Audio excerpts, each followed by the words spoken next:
People of extraordinary ability can immigrate to the United States and get a green card. There are actually 4 different applications that can be made.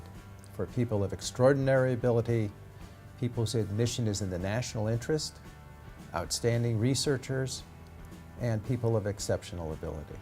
Extraordinary ability people are usually at the top of their field. Well, each individual is unique, of course, especially in these type of visas. And I think there are 2 groups of individuals. They're the academics, which are a little easier to prove because they publish a lot. And then there are the entrepreneurs and people in other fields. The extraordinary ability visa is limited to people in the sciences, arts, education, business, or mathematics. For example, lawyers are not considered to be in business. It's a separate legal field. And then the government has 10 criteria which they apply to each application. One has to satisfy 3 of the 10 criteria.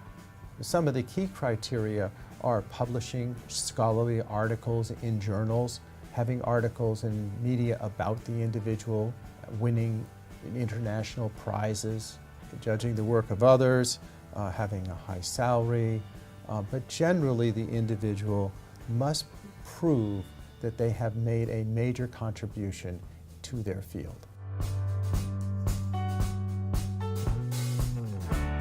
Well, one has to assemble all of the necessary documents, proof of the publications by and about the individual, and usually the applications are supported by a few endorsement letters from leaders in the industry, explaining the accomplishments of the individual and how they will contribute to the United States.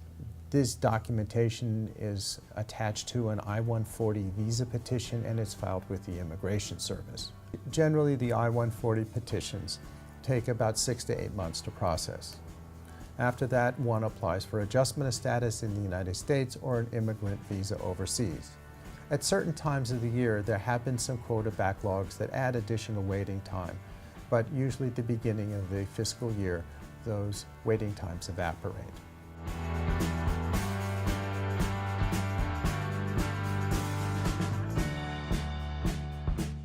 I think the key to one of these applications is having substantial evidence about the person's major contributions to their field.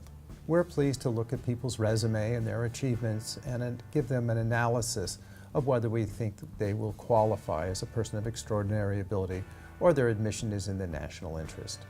There's also substantial information on our webpage aboutvisas.com about these visa applications and the criteria. These individuals are creating new technologies and discovering new medical devices and new medicines, and it's very satisfying to help them join the United States.